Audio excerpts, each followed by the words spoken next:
Hello everyone, welcome to my Car Review 2025 official channel. I hope everyone is having a wonderful day. Before we begin, please hit the subscribe button and give this video a thumbs up. The 2025 Boxster is feeling its age, so Porsche has tried to inject some life into it by way of a sticker and wheel package. We take one of the last mid-engine gas-powered sports cars out for a blast to find out just how good the underlying package still is. Porsche keeps delaying the 718's replacement with an EV, which means the Boxster and Cayman siblings get to stick around. The convertible, and later arriving hardtop, have served as Porsche's entry-level models since the 986 generation Boxster debuted nearly 30 years ago. Where the first Boxster built on the 914 sparse trappings, though, the current generation goes entirely overboard.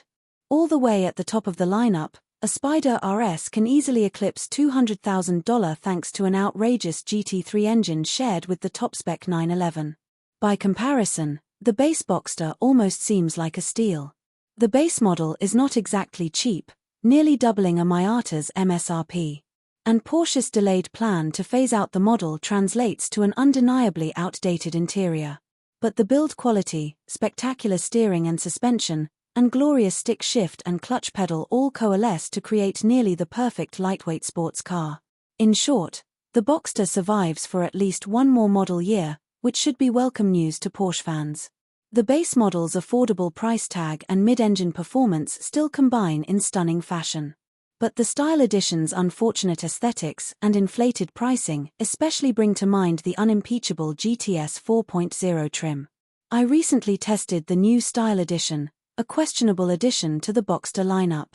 The package adds wheels, stripes and decals, a heated steering wheel, a few other bits and bobs. But the price tag for this base car with cosmetic enhancements, which don't upgrade the 2.0L flat 4, only serves as a reminder that a poverty-spec Boxster might just be the best bang for the buck in the entire automotive industry. Porsche's marketing materials showed the new Style Edition package on a Rubistar Boxster with white stripes and wheels. Though undoubtedly bold, the combined effect nailed a certain look. But my press loaner arrived with an even stranger combo: white stripes and decals, a red roof, grey paint, and gold wheels. The clashing colors, and a price tag with options that skim six figures, make the additional expenditure hard to justify, especially because the bones of the base Boxster are so good. Why add to the price of Porsche's cheapest sports car? And truly, those underpinnings remain something special. Nothing else on the market can match the fun factor of a daily drivable convertible with a stick shift that's built to this level. Even the newest 911 introduces some plasticine details that detract from the traditional Porsche spirit. But the 718's aging status actually means that fewer budget hits and technological doodads creep into the mix. Just by pushing in the clutch and flicking through a few gears with the perfectly weighted shift knob, I remembered everything great about older Porsches. Firing up the engine still requires twisting a faux key rather than the 911, Taycan, Macan, Cayenne, and Panamera's push-button start. The little 2.0L mill needs to wind up a surprising amount to produce any power. Luckily, it revs happily. But even at 1,500 or 1,800 RPM, I struggled to get the Boxster rolling without focusing on seriously diligent clutch feathering. That came as a surprise, since the 911's 3.0L engine seems twice as powerful at low revs despite gaining only half again as much displacement. Higher up in the rev range, though, near the 7,400 RPM redline, the four-banger transforms in personality. As usual, 300 horsepower serves perfectly in a car that weighs right around 3,000 pounds. And once I started pushing up to a serious pace, I began to enjoy Porsche's sublime steering and suspension calibration. This Boxster, equipped with Sport PSM that lowers the ride height by 10 mm, still allows just enough compliance and body roll to let the chassis communicate weight transfer. As the steering loads up, resistance builds in nearly perfect harmony with grip. I ripped up and down through the gears, heel-toeing on the downshifts with just a quick flick of my wrist needed to slot the shifter into place. It's almost frustrating how well Porsche's best cars drive. Why can't other OEMs do this? Plus, for such a small car, the 2025 Porsche Boxster remains surprisingly easy to live with. I fit just fine at 6'1" with plenty of headroom and knee space thanks to the low seat and compact center console. The almost cavernous front trunk can fit larger luggage than expected.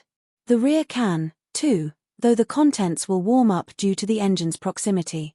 Even the Sport PASM springs and dampers never tighten up enough to make daily driving on rougher roads jarring. The only challenge for commuting would be the low-end torque, or lack thereof.